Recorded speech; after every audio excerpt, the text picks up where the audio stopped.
My name is Anna Poor, and I'm an artist, and I grew up in a family of artists. Growing up in a family of artists, did you what was your first exposure to art, visual art, and that was something that was just around you all the time, or did you also were you also attracted to music? Do you have much exposure to the theater, to cinema, or being coming from an artistic family, was that kind of the air that you breathed? Yes, that was the air I breathed. So my grandfather built his own house, a stone house, and I spent much of my childhood there. And he made the plates that we ate off of. Those are some of his plates behind me. Um, he built everything. He was a painter. He was one of the founders of Skowhegan School, and he was very charismatic and dynamic. And my aunt also was a painter, and my grandmother was a writer. So when I was there, the whole world revolved around people being solitary and doing their work, and then coming together and eating and having these vibrant conversations, and then going off and doing their work. And as a kid, I remember hiding. There was circular wooden staircase that my grandfather built, hiding up high and looking down at his big studio, and he was painting. And just the smell of turpentine, that's one of those visceral things for me as a child, that luscious smell of turpentine. In your evolution as an artist, first you have the example of the people in your family who are painting a certain kind of way. And then as you became exposed to the broader art world, how did that impact you? In other words, if your family's not painting like, say, the abstract expressionists, did you feel like as a young artist you were going to semi reject what your family was doing as being more old school, and you want to embrace the newer dimensions of the art world? Or did you find some channel that incorporated all of that? I think um, you're asking me a question that makes it seem like it's more conscious than it was. So when I was growing up, I didn't make art.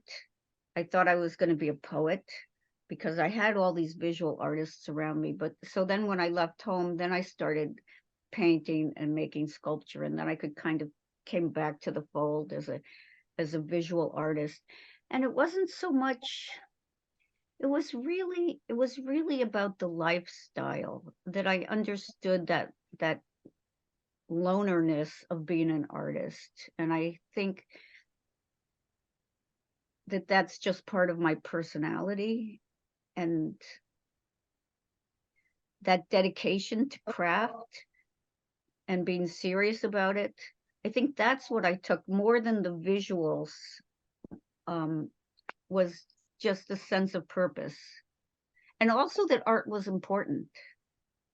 And my family was very political, left wing, and there was a lot of morality about making art and being a honest person.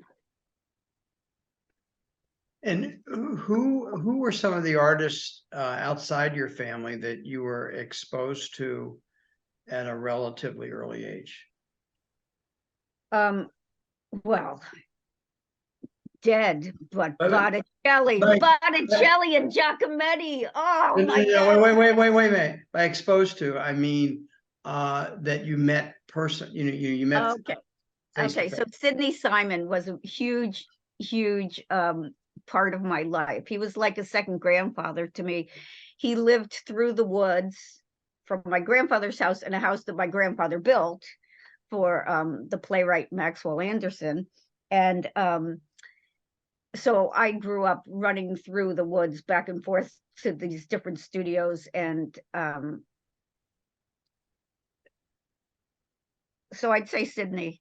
And he was a sculptor. So my grandfather was a painter and a ceramicist and an architect and a house builder, but he wasn't really a sculptor. And Sydney was a sculptor, and I became a sculptor. So I don't know if that had something to do with that.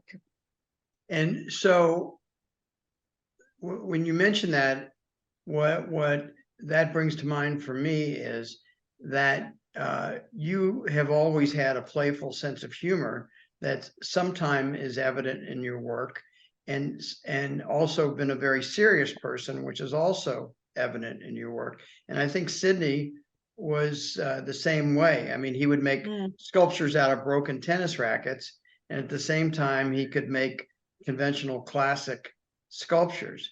And with your work, I remember some of the earlier work, maybe 70s, 80s, that was kind of Claus Oldenburg-ish. And Yeah. I always tell people about the crushed out cigarette on the pedestal, which is one of my favorite pieces. Oh, that's a good one. And then and then you also did work that was very I don't know how to describe it, but there's one hanging right over here on my wall. What are the lithographs? What I wasn't even oh, I got that too. Yeah, Okay. I have one of the sushi dreams, I think it's called. And but there's one of the almost Gothic figure, little bronze pieces, I guess it is. Oh, no kidding. That's projecting from my wall. Okay. You know, a small one about this big. Yeah. So how do you how does all that come out of the same person? And also what I've noted a lot is how hard it is to use humor in art and be successful with it. And one of the, you know, you come to mind, Sydney comes to mind, but also somebody like Doug Hubler. I think his work had a lot of humor in it. And most people are not successful at that, aren't taken seriously when they do it. It's yeah, it's difficult. It's difficult. And also working on a small scale. It's it's a juggling act for sure.